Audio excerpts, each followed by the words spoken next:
What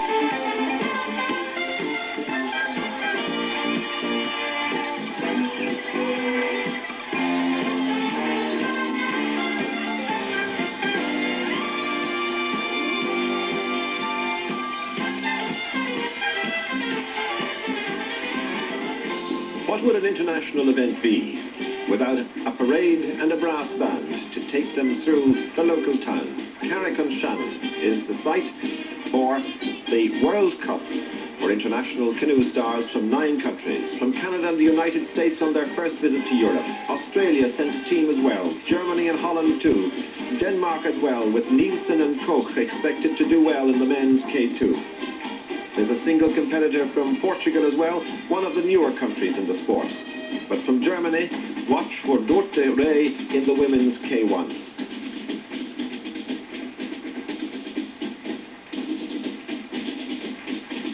The British team, as always, very strong, with Kinch and Williams expected to do well in the individual K1s, and Plant, the British girl, and a very strong men's K2 team of Wells and Blythe. They're expected to feature.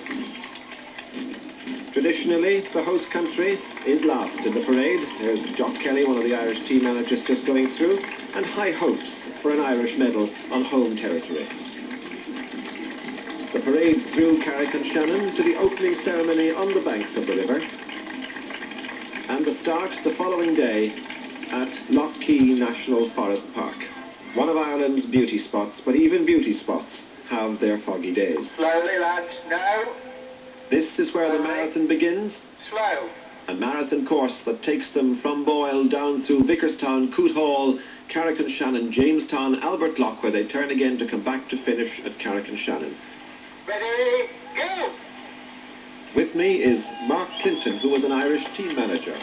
Here we see the start of the men's K2 race. We've got a sprint here for approximately 500 metres, maybe up to 1,000 metres. This is where the potential leaders can have an opportunity to get away from the pack. Ready, go! There are 6 races in all at the same time on the water. 3 classes, the men's kayak 1 and 2, the women's kayak 1 and 2, and the steeple. Throughout this long race, we can expect to see some slower ones being caught by some of the faster movers on other classes. 2 miles into the race, the competitors reach Clarendon Weir, the first of 3 portage stages. Among the leaders at this stage, Thor Nielsen and Lars Koch from Denmark, with 3 British crews of Wells and Blythe, Croucher and Ballard, Belcher and Robson well up as well.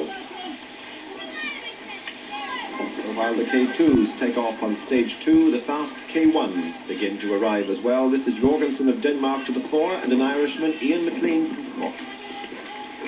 You'll notice that everybody here seems to be able to do their portage very effectively. This is mainly because all the crews have had an opportunity to paddle the course in the days prior to the race, and indeed to work extensively on the portaging where they can gain tactical advantage in the race.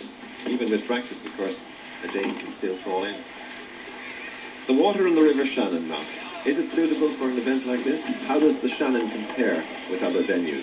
Indeed, the reason the Shannon was picked for this event is because it has an unusual contrast of water which suits this particular event. We have flat, shallow water at the start, which makes the crews think what they do in that should they choose the deep water, should they choose the shallow water and maybe knock a rudder off the bottom. These are tactical decisions which must be made by the crews. So decisions being made throughout this long 26-mile marathon. Number 102 is the Canadian Dave McLean, doing up his spray sheet to keep the water out and clipping on a little hose so that he can actually take some liquid refreshment, strangely enough, even on the water. The paddlers need liquid refreshment to avoid getting dehydrated. Now, the leading ladies in the K2 class approach Clarendon Weir. The Irish girls, Eileen Murphy, in front, and Frida Keating lead 2 British pairs. And this is the way it's been since they started. That's good portage by the Irish crew. again we see the crews fastening up their spray covers and move away rapidly from the portage. I would say that was a very efficient pit-stop. Indeed, and the reason why these portages appear to be so efficient is all crews have had an opportunity prior to the event to practice these portages, and they would possibly have done the portage twice, 3 times or more. So the Irish crew away, ahead of 2 British crews, Clough and Clapham and Phillips and Brock. Just as in many other sports, there's a Grand Prix for kayaks run with 4 Grand Prix events each year. Here we have Carmel Beacons and Mary Domican just going to the picture. And Vicarstown is where they've just left, heading on down the next stage to Coot Hall. Meanwhile, this huge bunch of men's K2s have been together right from the start and look as if they're going to stay that way for some time to come. Meanwhile, back at Clarendon Weir, number 304 is Leonie Hunter from Australia. Traffic really building up now at this weir. 319 is Anne Plant of Britain. She's one of the favourites to take the ladies' K1 event. We'll be watching her throughout the race. And here's the United States competitor. As an Irish team manager, Mark Clinton, were you worried about the competitors from the States? Well, really, the United States were an unknown entity here in Europe, and indeed, we had never seen them paddle in Ireland or Europe. However, it will be interesting to see how this race turns out, and let's hope we see more of the United States in Europe in the future. So, German girl prepares to set off, preparing to take just a little time over preparation so that passage will be smoother and easier on the second stage.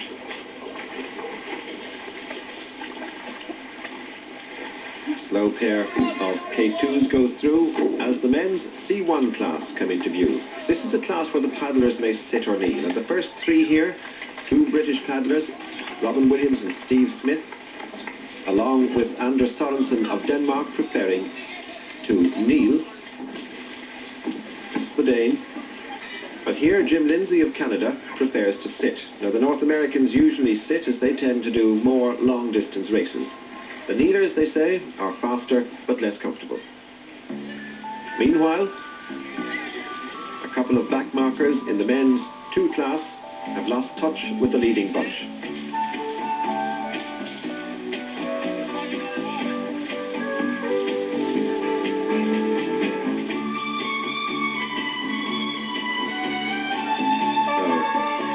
Some people on holidays stopping for a little while to have a look at the World Championship as the K1s approach Knockvicker Bridge, taking the shortest track through, and this trio has Rick Damon of Holland leading Ian Pringle in the green singlet and Rod Kinch of Britain, 3 who've been up front right from the start.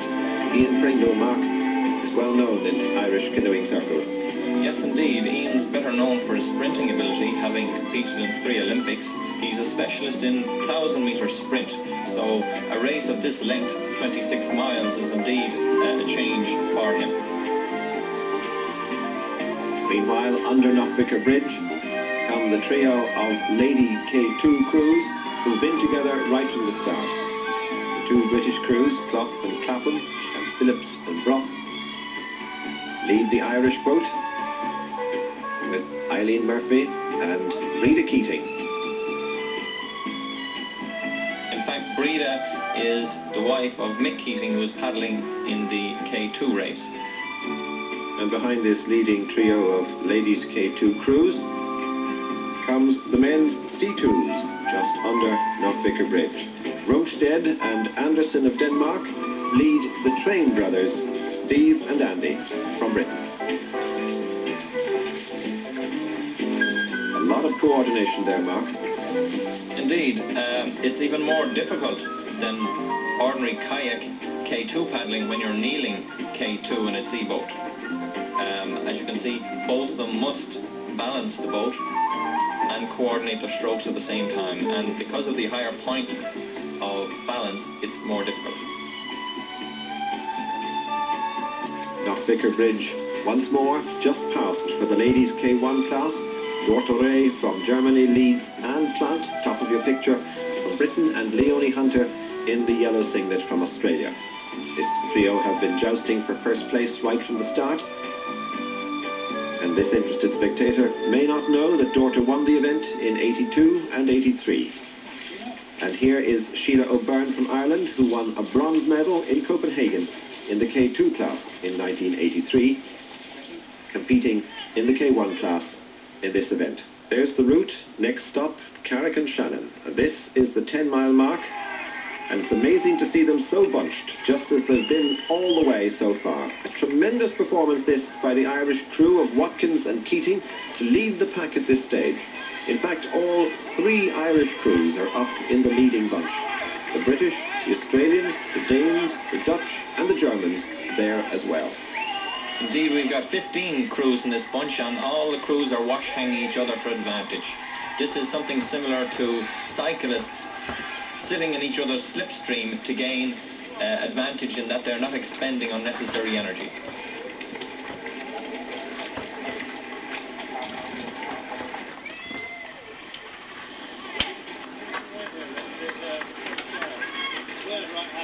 And as the K2s go on towards Jamestown, the leading group in the men's K1 get to Carrick and Shannon. That's Damon of Holland. He leads Hinch of Britain, and Alan Williams also of Britain. And he's really piled on the pressure in this stage of the race because he was out of it for a long time due to the fact that his paddle hit a rock and he capsized.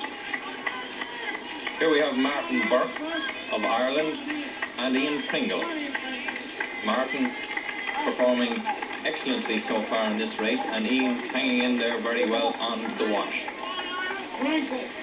This is the second group. Pringle's been dropped from the leading group. And this, the 10-mile stage as they go under the bridge at Carrick and Shannon.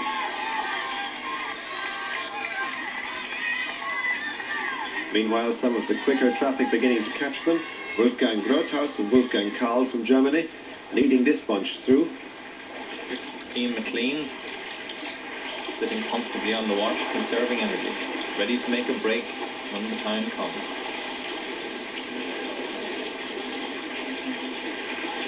Followed by a large group of paddlers.